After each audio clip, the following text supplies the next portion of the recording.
How the US controls countries without war. War used to be loud. Tanks crossed borders. Missiles made the decision visible.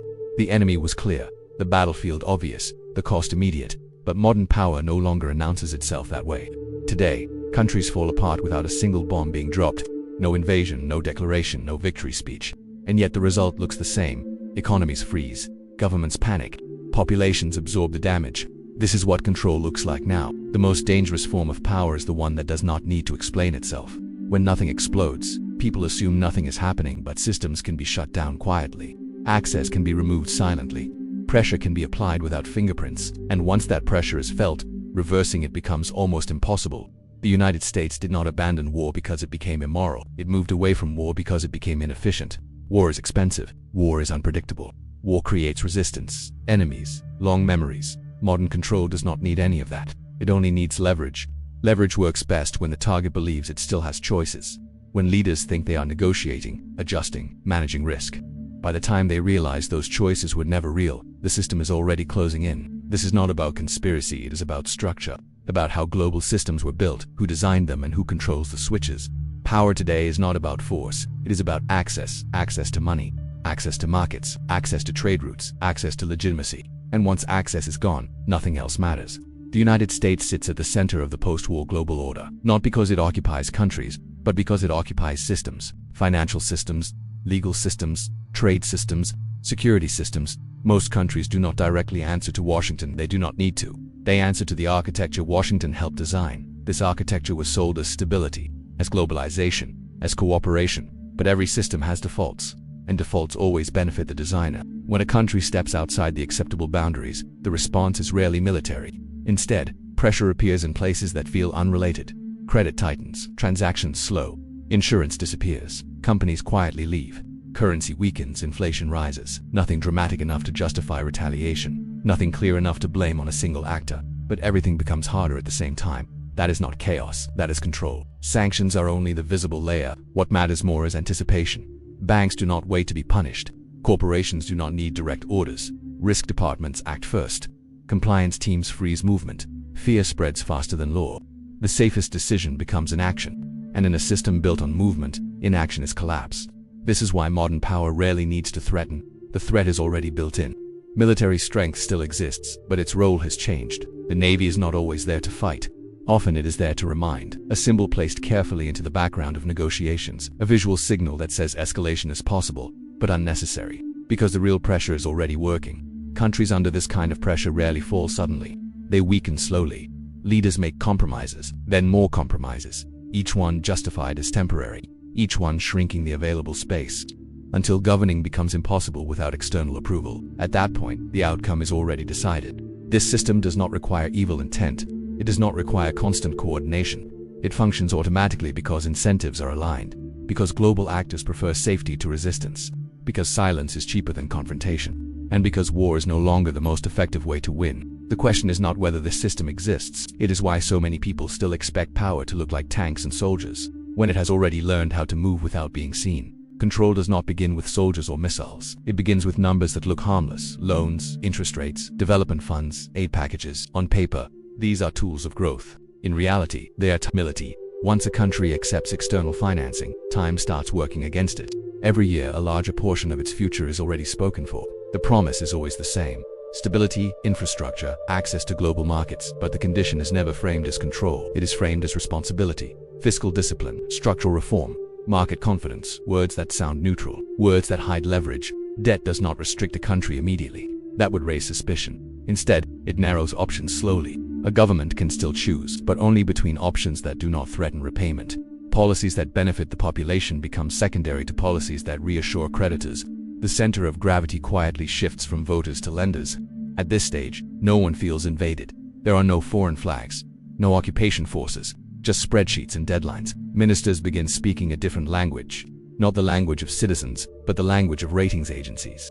Because once a country's credit rating slips, the cost of survival rises exponentially, and survival becomes the priority. This is where influence becomes self-enforcing. No direct orders are necessary.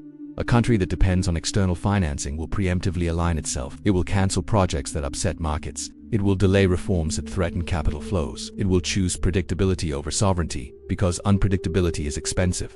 What makes this system effective is that it feels voluntary. Leaders sign the agreements themselves, parliaments approve them. The loss of autonomy is procedural, not dramatic, and because it happens incrementally, it rarely triggers public outrage. People notice prices rising, services shrinking, but the cause feels abstract, far away, technical. Over time, debt stops being a financial issue and becomes a political one.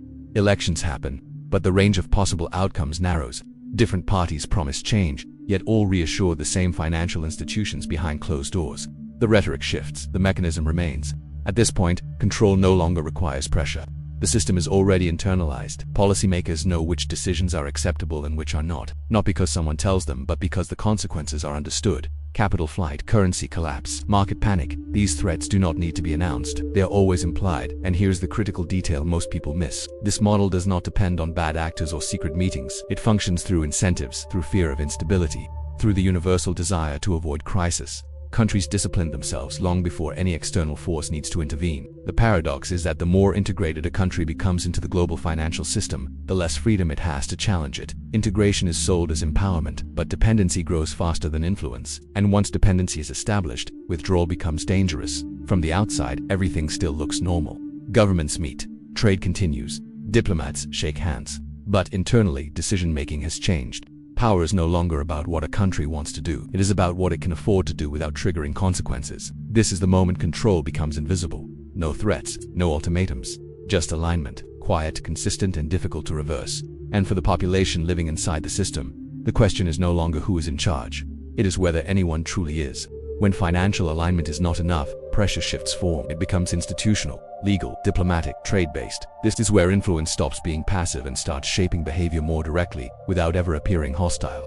Sanctions are the most visible version of this phase, but they are rarely the first tool used. Before sanctions come warnings, advisory statements, risk assessments, travel advisories. Each one sounds mild on its own. Together, they signal to capital that a country is becoming unsafe. Investment slows, insurance premiums rise, shipping costs increase. None of this is officially framed as punishment, yet the economic effect is immediate.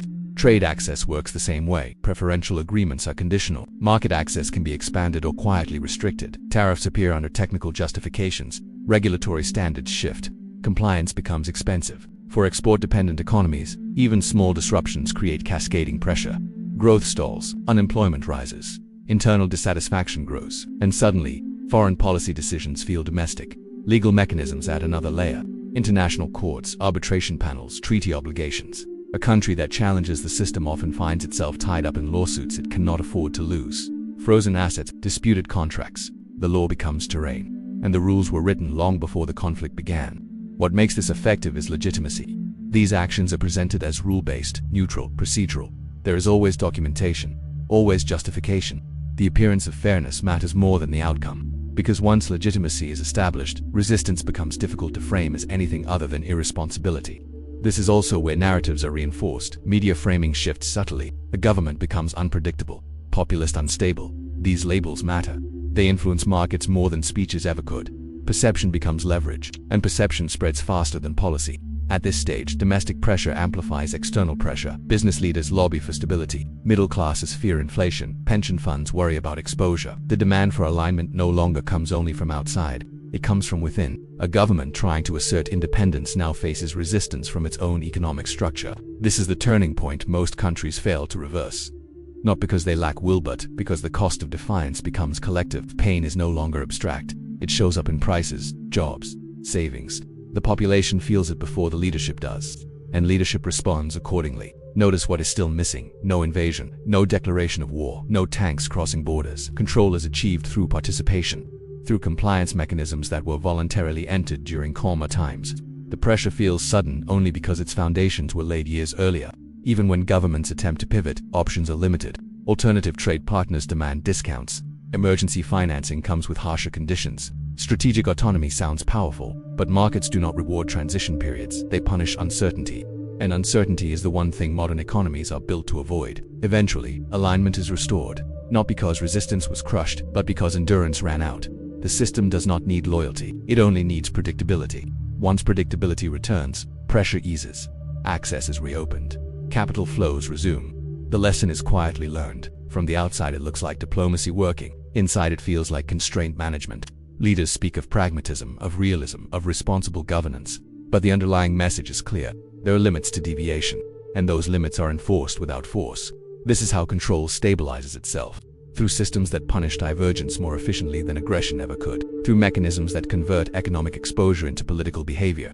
And through a structure where power does not announce itself because it does not need to. What ultimately makes this system durable is not its complexity, but its patience. Control without war does not aim for immediate obedience. It aims for long-term alignment. And alignment is easier to maintain than occupation.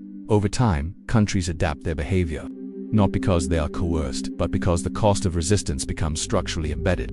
Budgets are written with external expectations in mind. Policies are stress-tested against market reaction before they are tested against public approval. Decision-making shifts quietly, almost invisibly. This is why the most powerful moments rarely look dramatic. A cancelled infrastructure project, a delayed reform, a softened speech. Each one seems minor. Together they form a pattern. A country still appears sovereign, flags still fly. Elections still happen, but the space between choice and consequence has narrowed. The system does not require agreement. It only requires participation. Once a country's economy is deeply integrated, exit becomes riskier than compliance. Independence remains technically possible, but economically volatile, and volatility is treated as failure. This is also why control without war spreads so efficiently. It does not rely on a single actor.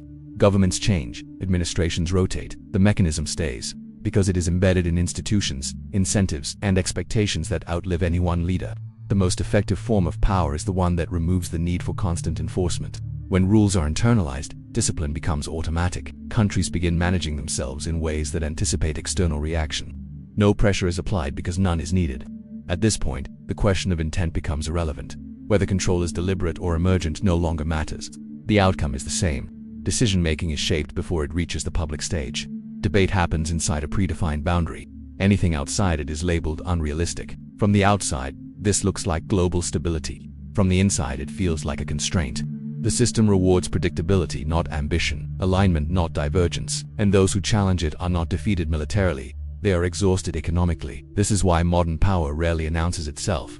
It does not need slogans or threats. It operates through expectations, through the silent understanding of what is acceptable and what is not. And once that understanding is shared, control becomes self-sustaining. So when people ask why wars are less frequent but influence is everywhere, this is the answer. Power has learned that force creates resistance. Systems create compliance, and compliance lasts longer. The real question is not whether countries are controlled without war. That is already visible. The question is whether any nation, once fully integrated, can truly step outside the system without paying a price it cannot survive. And that question is never answered directly. Because in a world governed by markets and mechanisms, uncertainty is the strongest deterrent of all. If this felt quiet, that's the point. Power rarely announces itself anymore. Subscribe to see how systems move before anyone calls it a crisis.